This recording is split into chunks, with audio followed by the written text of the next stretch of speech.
So, willkommen zu der neuen Trailer-Analyse, zu dem neuen Trailer von Final Fantasy 16 Dominance. Der ist vor 2 Tagen rausgekommen und jetzt werden wir erstmal hier ein bisschen rein analysieren und rein interpretieren.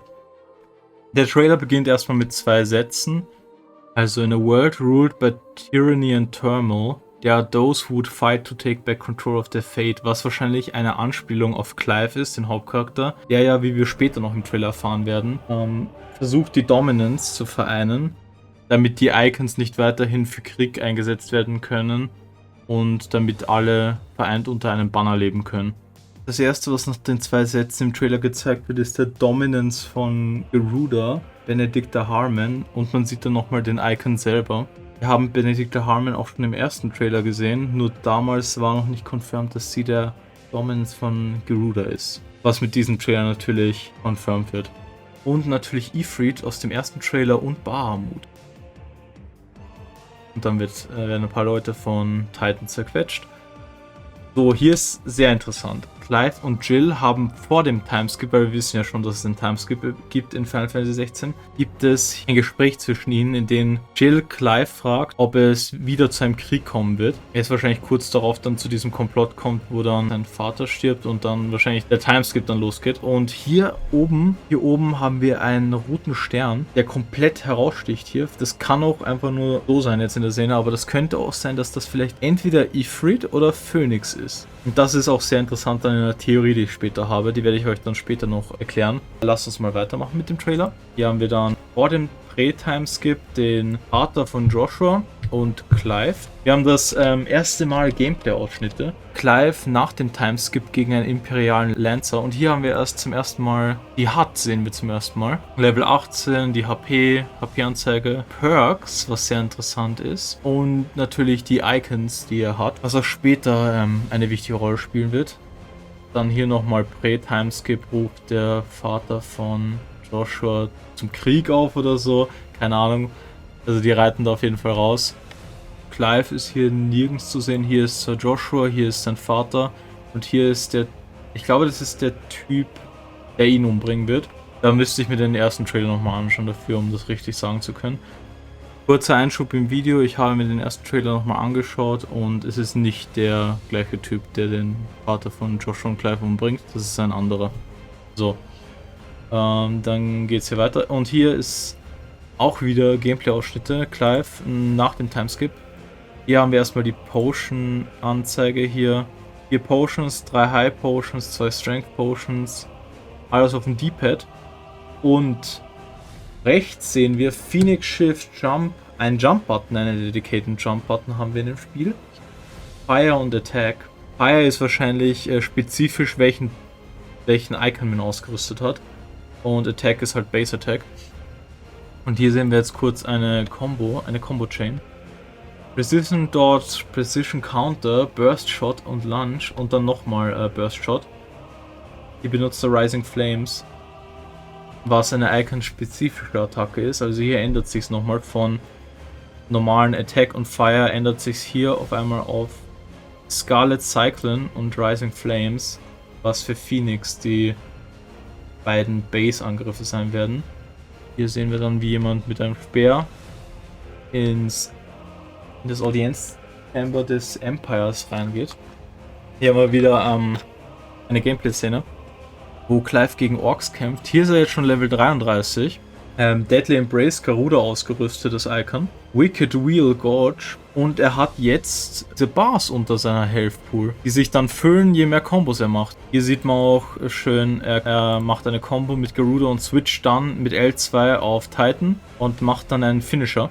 Und durch den Finisher kriegt er halt statt diesen 1-Stern-Attacken, die er halt hier hat, kriegt er jetzt auf einmal 3 Sterne. Aber es kann auch sein, dass es einfach die Treffer sind. Dass die Sterne die Gegner anzeigen, die er damit trifft. Weil hier auch 3, 1, 2, 3, Ability Finish 1. Oder es sind, die Sterne zählen dann zu dieser Bar, die sich dann füllt. Wie viel sie sich füllt. Hier kämpft er dann gegen einen humanoiden Gegner statt gegen einen Ork. Level 26 mit Odin, Ramu und Shiva ausgerüstet. Sie sind Dodge, Takedown, dann staggert er den Gegner und greift an mit Gungi und füllt eine Odin-spezifische Leiste. Weil hier bei Garuda und bei Titan sieht man solche Leisten nicht. Also Odin hat eine spezielle Leiste, die man füllen kann. Odin hat auch Heaven's Cloud und Gungnir als Standardattacken. Und hier füllt sie sich dann, während er mit Gungnir angreift, füllt sich die Leiste. Und dann kann man wahrscheinlich eine Special Attack machen, wenn sie sich gefüllt hat, je nachdem. Hier sehen wir dann nochmal eine Szene, welche man zeitlich nicht wirklich zuordnen kann. Es kann Post-Timeskip sein, je nachdem. Und ich schätze, dass die rechte Benedicta ist. Und der linke könnte Clive sein. Oder ein spezieller Charakter aus dem ersten Trailer. Das wird sich noch zeigen. So, hier haben wir dann nochmal einen Icon-Switch mit Shiva, Cold Snap, Thunderstorm und Piledrive. Und er benutzt hier Diamond Dust. Er benutzt Cold Snap, um den Coil einzufrieren, und dann benutzt er Thunderstorm. Dann kommt Garuda.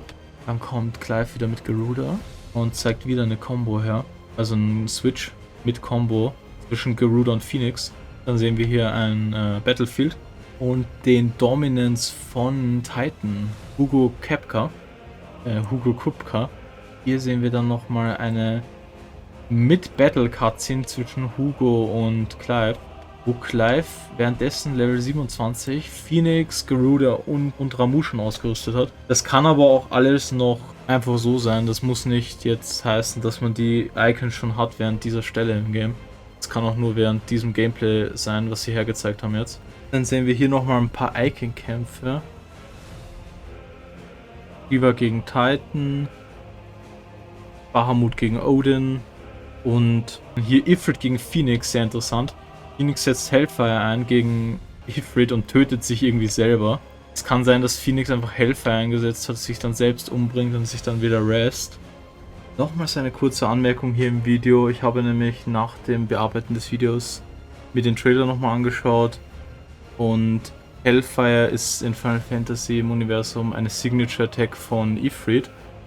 Deswegen glaube ich eher, dass Hellfire von Ifrit eingesetzt wurde in dieser Szene, um Phoenix zu töten und deswegen Phoenix Health Bauch runtergeht.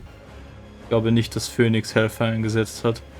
Hier haben wir dann Ifrit, also viele Ifrit gegen Icon-Kämpfe. Ifrit gegen Titan und dann Ifrit gegen einen unbenannten Titan, welcher wahrscheinlich auch Erde als Element hat, weil Titan auch dieses Color Scheme hat, dieses etwas dunklere Orange. Und ich meine, vom Emblem her könnte das hier irgendwie ein Ritterwappen sein, da oben rechts. Die Pflanzen, die da rausragen, es könnte aber auch ein Drachenschweif sein, der da rausragt. Also wir müssen schauen, was das für ein Icon ist, der hier noch unbenannt ist. Und hier macht er halt mega Damage und schießt dem Icon irgendwie einen Arm ab oder so. Sieht's aus, auf jeden Fall. Dann kommt hier Ramuh, Diamond Dust von Shiva. Was interessanterweise ist, sie nicht als Shiva betitelt hier, sondern sie heißt Liquid Flame als Gegner, die Gegnerleiste, ich weiß nicht. Das könnte der Charaktername sein vielleicht, aber es ist komisch, weil bei allen anderen Icons, die man bekämpft, da heißen die Titan auch, die Icons auch Titan. Bei Garuda heißt sie auch Garuda und nicht Benedicta, das sehen wir gleich. Hier ist jetzt auch Garuda und nicht Benedicta. Also keine Ahnung, warum die Liquid Flame heißt und nicht Shiva. Hier Ifrit kriegt ordentlich was auf den Deckel, Arm fällt ab. Hier Bahamut gegen Odin, ein sehr interessanter Kampf. Shiva gegen Titan wahrscheinlich wieder. Mega Flare von Bahamut gegen Ifrit. Und hier nochmal der Emperor, der auch seinen großen Speech herauslässt, kurz davor. Ja, für jeden Bürger, der stirbt, kann ein neuer geboren werden und für jedes Haus, das abbrennt, kann ein neues gebaut werden. So, hier nochmal Phoenix. Hier werden nochmal alle Icons vorgestellt, Titan, Garuda, Ramuh, Shiva, Odin, Bahamut, Ifrit. Von welchem wir bis jetzt nur Phoenix, Titan, Garuda kennen. Phoenix ist Joshua, Garuda ist Benedicta und Hugo ist Titan. Man sieht nochmal Clive hier nach dem Timeskip in Feuer. Hier Ifrit gegen Ifrit anscheinend. Es sieht schon aus, als ob es zwei Ifrits wären, die gegeneinander kämpfen, weil sie sehr ähnlich aussehen.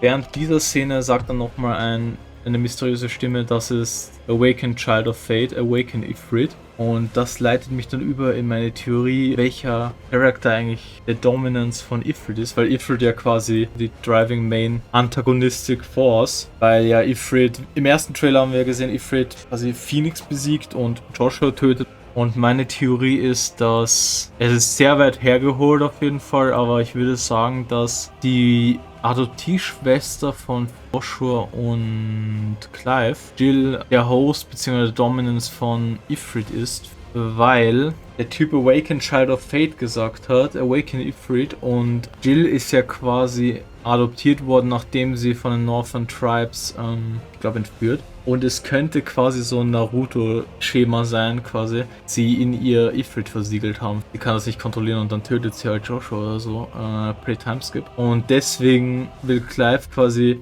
Ifrit töten, nicht nur weil er mad auf Ifrit ist, weil er Joshua getötet hat, sondern weil Ifrit quasi gleichzeitig seine Adoptivschwester ist. Ist zwar weit hergeholt, aber ist derzeit meine Theorie und wir haben wenig Anhaltspunkte, weil wir ja nur 2 Trailer bis jetzt haben. Aber das ist zum derzeitigen Punkt mal meine Theorie zu diesem Trailer und zu dem Mysterium, wer denn der Host von Ifrit ist. Schreibt mir eure Theorie in die Kommentare. Es würde mich sehr interessieren, was euer Take ist, wer denn der Host von Ifrit sein könnte. Damit bedanke ich mich mal fürs Zuschauen. Ich hoffe, euch hat die Traileranalyse zu dem neuen Final Fantasy 16 Trailer gefallen. Lasst, wenn ihr wollt, ein Abo da, damit ihr nichts mehr verpasst. Und wir sehen uns beim nächsten Mal bei dem nächsten Final Fantasy 16 Related oder komplett was anderes. Also bis dahin und ciao.